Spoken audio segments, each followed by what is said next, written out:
François Gémen, bonjour et Bonjour. merci d'être venu et d'avoir accepté de répondre aux questions de l'ONF. Avec plaisir. J'avais envie de démarrer par une question sur votre perception des événements de cet été. Dans l'Atlas de l'Anthropocène, justement, vous avez un gros chapitre consacré aux questions de seuil de rupture. Est-ce que vous pensez que ces événements constituent un seuil de rupture, en tout cas en France, et que ces incendies, en fait, sont une sorte de prise de conscience pour l'opinion générale et pour les politiques en particulier ?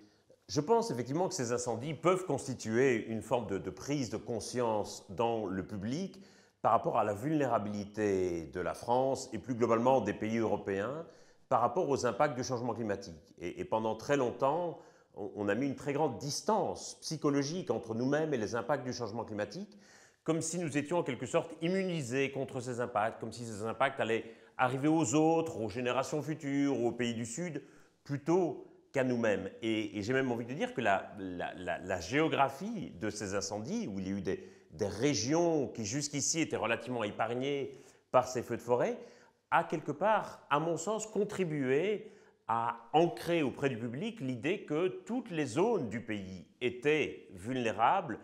Et cette prise de conscience de la vulnérabilité est, à mon sens, la première étape de l'adaptation. Et il faut bien reconnaître qu'on est souvent très en retard en matière d'adaptation. La grande question à l'avenir, et ça il est trop tôt pour le dire aujourd'hui, c'est de savoir si cette prise de conscience va être durable. En quelque sorte, va-t-on considérer ces incendies comme étant exceptionnels et donc pas forcément appelés à se reproduire et donc à dégager des mesures de réponse structurelle, ou est-ce qu'au contraire, nous allons intégrer le fait que ces incendies sont malheureusement amenés à se reproduire? Alors, la forêt absorbe à peu près 14% des gaz à effet de serre au niveau national. Ça constitue le deuxième puits de carbone. Que dit le GIEC sur la place prépondérante des forêts et notamment la nécessité de les protéger et de les adapter aussi face au changement climatique? Les forêts sont un puits de carbone très important, puisque évidemment les arbres réalisent la photosynthèse, absorbent le dioxyde de carbone, conservent le carbone et rejettent l'oxygène. Et donc, c'est un élément essentiel de la lutte contre le changement climatique. Très clairement, tous les programmes qui permettent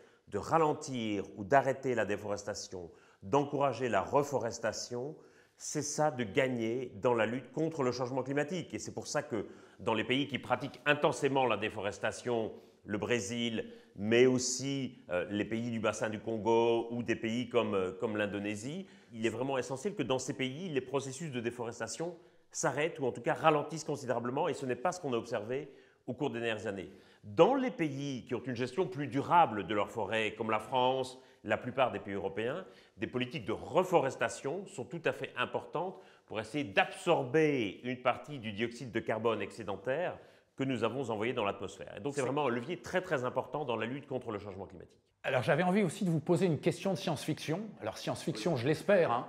François Gémen, notre planète sans la forêt, à quoi elle ressemblerait? Je crains malheureusement que ça soit d'abord une planète beaucoup plus chaude, parce que évidemment tout le dioxyde de carbone que les forêts absorbent aujourd'hui ne serait plus absorbé, donc resterait dans l'atmosphère. Et ça serait sans doute une planète remplie de savanes à la place des forêts. Et c'est assez dramatique parce qu'évidemment, la capacité de photosynthèse d'une savane est bien inférieure à celle d'une forêt.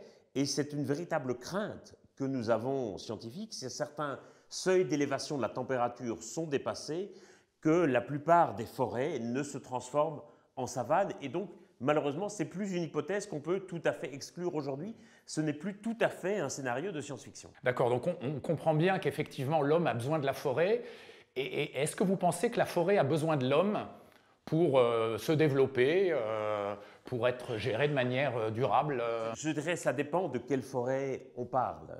Il est certain que des forêts primaires tropicales ont plutôt tendance à mieux se développer sans l'homme. L'impact de l'homme sur les forêts tropicales a été absolument dévastateur la plupart du temps.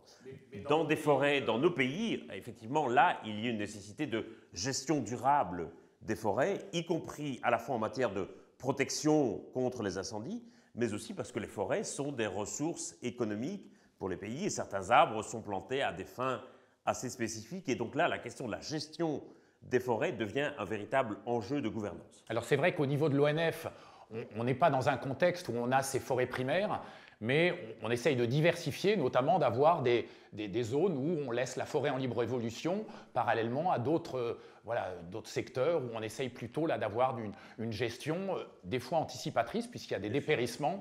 Et donc là, comme vous le dites, on essaye de replanter avec des espèces adaptées au changement climatique. Bien sûr. Et alors, il y a évidemment la question des espèces et des essences, qui est très importante. Il y a aussi la question de la lutte contre les incendies. Il est certain qu'une gestion de la forêt va aider à lutter contre la propagation des incendies. Vous, en tant qu'expert du GIEC, est-ce que vous pouvez nous donner les principales actions que préconise le GIEC, justement en matière forestière, pour adapter la forêt au changement climatique et permettre qu'effectivement qu'elle soit durable et qu'elle existe dans les années futures face à ce scénario climatique qui est assez négatif et impressionnant? Alors, très clairement, arrêter autant que possible tout processus de déforestation. C'est la priorité numéro 1 et encourager les processus de reforestation.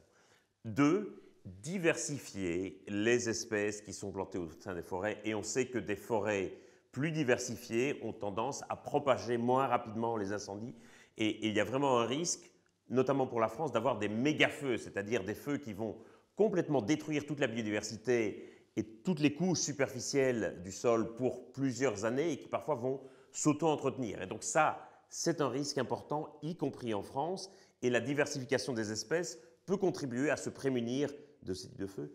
3, un aspect qu'on oublie très souvent, et je parle ici évidemment à l'échelle mondiale, c'est de valoriser davantage les cultures et les connaissances des peuples indigènes. En même temps qu'une perte de biodiversité, on a aussi une perte de diversité culturelle qui s'observe notamment par la déperdition du nombre de langues maternelles qui sont parlées dans le monde. On estime qu'il y a à peu près 6000 langues parlées dans le monde, dont plus de la moitié sont en danger, et ce sont souvent des langues de peuples indigènes qui sont menacés par les processus de déforestation, et donc ces peuples se trouvent dispersés, incorporés à d'autres populations, et c'est comme ça que nous perdons aussi de la diversité culturelle du monde, et donc la question de la protection des forêts à l'échelle mondiale est très directement liée à la protection des peuples indigènes. D'accord. Et tout en ayant une gestion durable, l'exploitation de bois, l'usage du bois, qui est quand même un matériau qui stocke le carbone, par rapport aux autres matériaux, est-ce qu'il y a effectivement une possibilité d'intensifier cet usage ou en tout cas des préconisations pour essayer d'avoir plutôt une utilisation du bois? Il est certain qu'un bois qui va être réutilisé pour des meubles ou pour des constructions, par exemple, va continuer à stocker une bonne partie du carbone qu'il avait emmagasiné au cours de sa vie. Un arbre qui va être brûlé pour faire place à des cultures de soja ou à des pâturages, par contre, va relâcher le carbone dans l'atmosphère. Et donc, même pour l'utilisation économique de la forêt, il est important de privilégier les usages qui permettent de conserver une autre utilisation du bois sous forme de meubles, de construction ou d'objets divers. Très bien, en tout cas, merci beaucoup d'avoir pris sur votre temps et d'avoir répondu à nos questions. Merci pour l'invitation. Bon courage pour toute votre action en matière de ces questions et thématiques qui sont essentielles pour l'humanité. Merci beaucoup.